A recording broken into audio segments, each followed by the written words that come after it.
Le Racing 92, club de rugby du top 14, est en stage de cohésion à Lège-Cap-Ferré. Un entraînement ouvert au public était organisé ce mercredi matin au stade de Lège.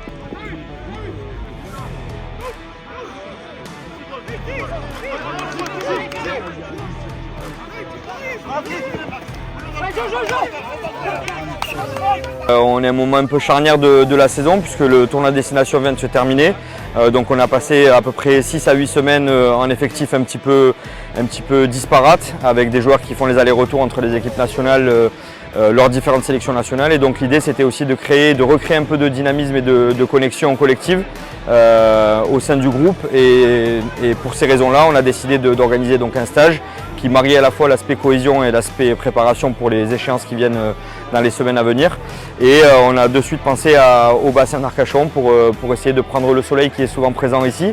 Je crois qu'on a été très honnêtement très chanceux avec cette partie-là. Et donc voilà, l'idée c'était aussi de se rapprocher du tissu local et de créer un petit peu d'émulation autour de la venue du Racing 92. Et on est très heureux, on a bien travaillé en collaboration avec la municipalité de Lège-Cap-Ferré pour communiquer là-dessus, pour aussi créer des passerelles entre notre équipe et le tissu local. Comme je l'ai dit, c'est important de partager avec les gens puisqu'on voit qu'il y a beaucoup d'enfants aujourd'hui présents au bord du terrain. Et il ne faut pas oublier que les joueurs qui sont sur la pelouse aujourd'hui étaient à leur place il y a quelques années. Donc l'idée c'est aussi de rendre l'appareil et de se mettre un petit peu en synchronisation avec tous les gens du bassin. On a bon espoir que ce stage nous ait donné pas mal de convictions, pas mal de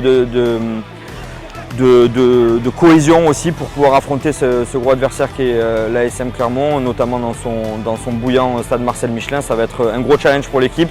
On a essayé de s'y préparer au mieux, on sait que ça va être difficile mais on va essayer de tenir la dragée haute à cette belle équipe.